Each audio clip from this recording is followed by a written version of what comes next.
Біз өкпелейміз, ренжиміз тірі кезінде. Себебі почему-то біз ойлаймыз, олар өлмейді деп ше. Как будто олар өмір бақи өмір сүретін сияқты. Өлгеннен кейін өстіп тұрасыңдар өкініп. Лучше строить отношения, любить, принимать живого человека, чем мертвого. Олардың қалай өмір сүргенін, олардың ішінде қандай душевный проблемаларын болғанын, қандай травма болғанын білмей жатып, өкпелеу өте үлкен қателік.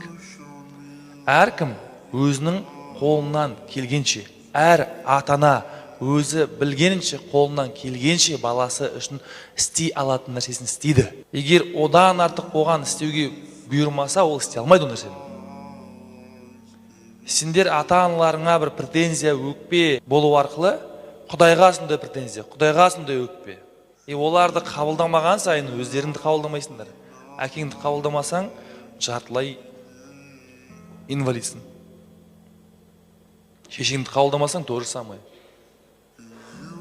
Өйткені әкеңнен берілетін қасиеттер бар, шешеңнен берілетін қасиеттер бар. Просто хотя бы бірақ нәрсе, бірақ нәрсе, мен тірімін, өмірге келдім деген нәрсенің өзінде сіздер жауап бере алмайсыздар оларға. Оның құнын төлей алмайсыздар ғой сіздер. Кім жауап бере алады? Кім оларға турасылы ответка бере алады? Мысал ретінде біреу iPhone сыйласа, iPhoneға iPhoneмен жауап бере аласың ғой. Біреу тамақ алып берсе, тамақ алып бере аласың. Ал өмір сыйлаған адамға өмір сыйлай аласыздар ма? Жоқ.